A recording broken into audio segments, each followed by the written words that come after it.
대한민국의 미래를 이끌어갈 2025 대선. 그 중심에는 각자의 길을 걸어온 3명의 후보가 있습니다. 그들은 대통령 후보이자 유튜버인데요. 오늘은 이들의 생애와 걸어온 길을 중심으로 알아보겠습니다. 이준석 후보의 유튜브 채널은 13만 명의 구독자를 보유하고 있으며 서브 채널로 개혁신당 유튜브를 운영하고 있습니다. 개혁신당의 당세가 양당보다 영세하기에 낮은 구독자를 보유하고 있는 것 같습니다. 이준석 후보는 1985년 서울 성동구에서 태어났습니다. 이준석 후보는 어릴 때부터 독서와 토론을 좋아했고 초등학교 시절부터 수학과 과학에 뛰어난 재능을 보였습니다. 이후 서울과학고도 조기 졸업하며 뛰어난 역량을 보여줍니다. 이러한 과정 속에서 자기주도적, 도전적인 성향을 키워나갑니다. 서울과학고를 조기 졸업하고 이준석 후보는 카이스트를 거쳐 세계 최고의 대학교인 하버드에 진학합니다. 컴퓨터과학, 경제학을 복합 전공하며 학사학위를 취득합니다. 하버드식 토론 문화는 이준석의 토론 실력에 크게 영향을 주게 됩니다. 2007년 하버드 졸업을 앞두고 서울과학고 동문들과 함께 배움을 나누는 사람들을 설립했습니다.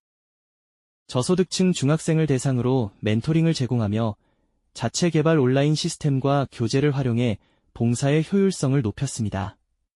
이러한 행보가 차후 이준석을 정치의 길로 이끌게 됩니다.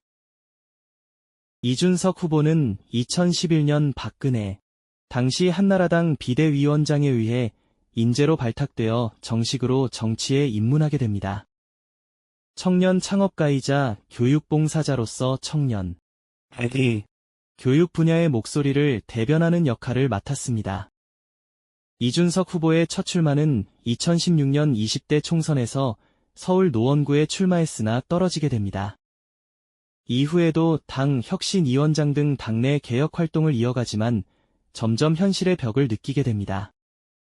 2017년 이준석 후보는 박근혜 탄핵 사태를 계기로 새누리당 내 개혁, 비주류 의원들 30명과 함께 탈당하고 바른정당을 창당합니다.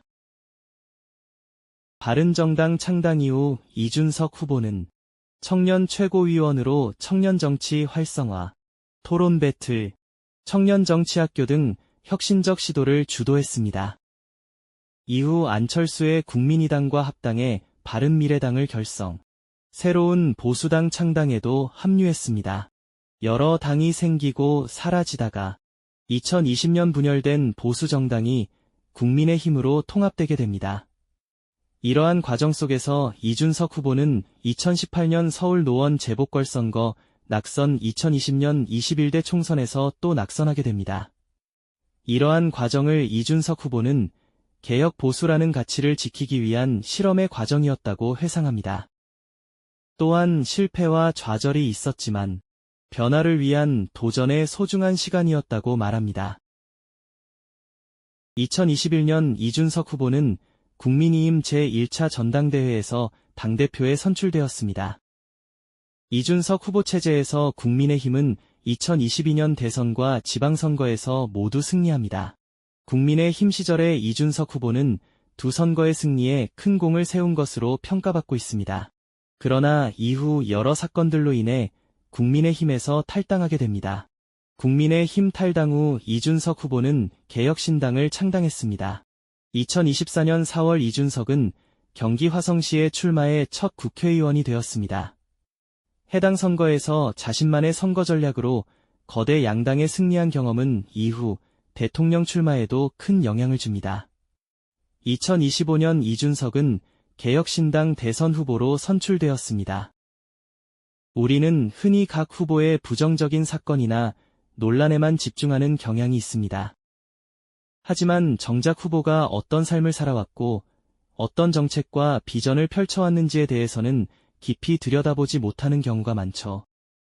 그래서 오늘은 부정적인 이슈를 잠시 내려놓고 각 후보의 행적과 업적, 그리고 그들이 대한민국을 위해 어떤 노력을 해왔는지에 집중해봤습니다. 여러분도 느끼셨겠지만 생각보다 대단한 길을 걸어온 분들이라는 점 새롭게 알게 되지 않으셨나요? 부정적인 사건보다는 후보의 정책과 성과에 주목해 여러분의 소중한 한 표가 더 현명한 선택이 될 수 있도록 돕고자 합니다. 여러분의 선택을 언제나 존중합니다.